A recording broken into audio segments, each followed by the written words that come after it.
Hello folks, R1 here. By now you all know that I don't do a lot of arcade battles, particularly in ground forces combat. And I've decided, they can be fun, they're a lot different, and I do like ground forces combat. So just for variety's sake, I should get a little bit better at them. So I decide I'm going to take it down a notch. I'm going to go back to basics. I'm going to jump in the little T-26, the premium T-26 and the T-60 in the Russian line, and just give them a spin.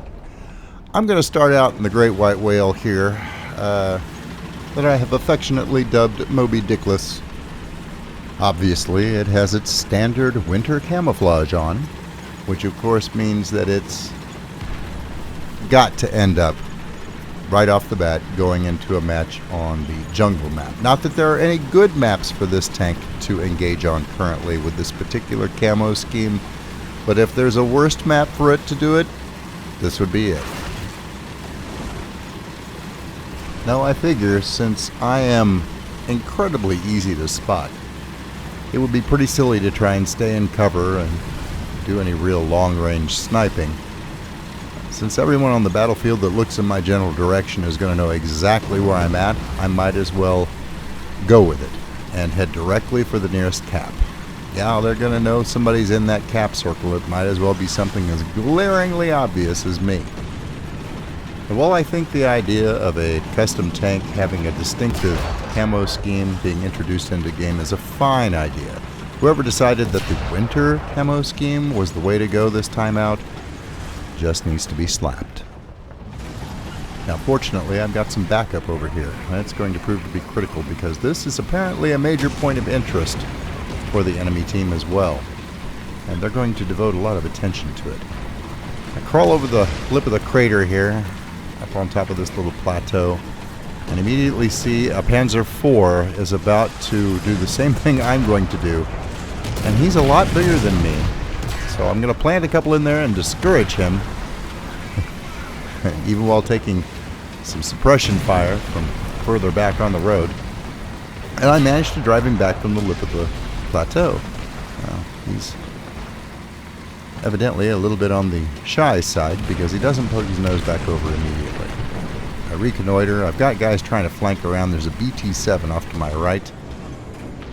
If I time this right, and I did not. So he's going to slip around us and try and head back to our cap. And there's that Panzer IV again. Down, boy. Back. That's just kind of funny. Oh well. Apparently old Valentine there is the timid type. Now I notice one of our players is about to start an aerial battle, and I decide I'm going to stay right where I'm at and secure this cap before I do anything else. Well, I will take a moment to drop some artillery on the cluster of enemy players over there. And I notice I've got somebody on my left now, too. Panzer 38As are really good at killing these little T-26s, so I need to watch it very carefully. But we've got the zone now, so I can actually start maneuvering a little bit to protect myself.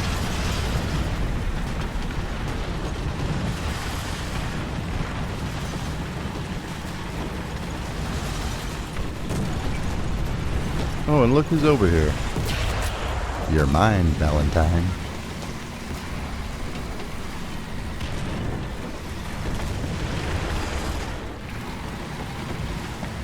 I'm going to try and hold this corner with ample support. I'm kind of in an awkward position here, though. And I'll be honest, I get a little impatient. I'm trying to edge forward for a shot. I keep getting dinged where I'm at. Eventually, they're going to take me out, so in an effort to get some more mileage out of this tank before it gets blown up, I go ahead and rush forward, trying to punch through. It probably wasn't the best idea. The term, "thar she blows," comes to mind for more reasons than one.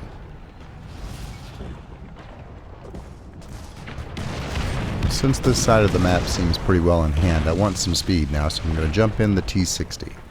See if I can motor over here and get to the C cap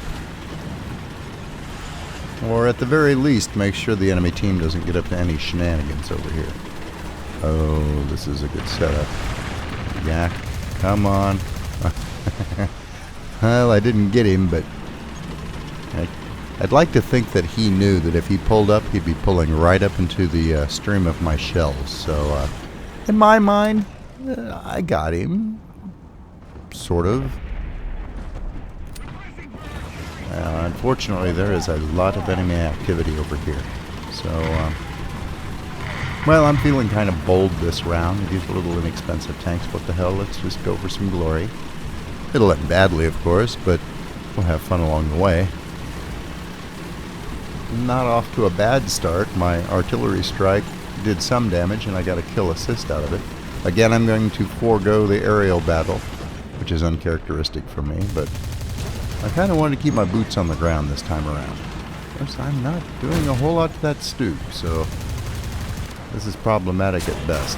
And while I'm worried about the Stug, I'll end up getting headshot by the BT-7 directly in front of me.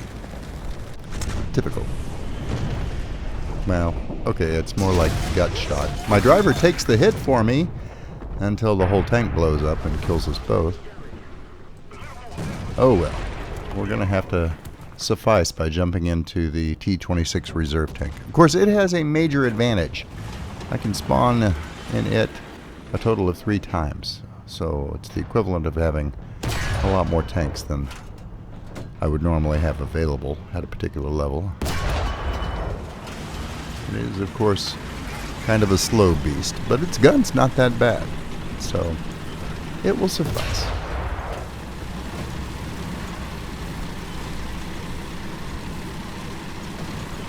Now, I need to head over to B because it's in the process of being taken away from us. We're trying to take C, but I don't know if that's going to work out or not.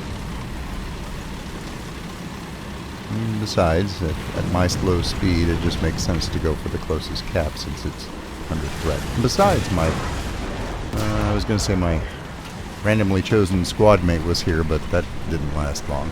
And now I've got a Stug who's going to shoot me in the face. So I'm going to drop some artillery because I expect to die at any moment. I'm trying to pull back, but this thing has a very slow reverse gear.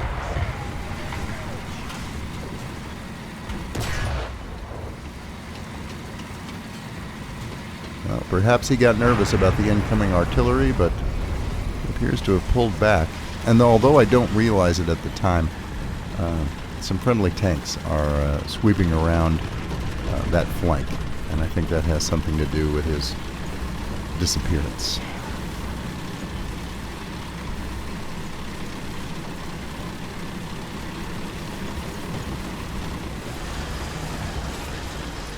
Still, I'm keeping this ridgeline between me and his last known position, just in case. Yet again, I'll pass up the opportunity for aerial combat and stick to staying on the ground.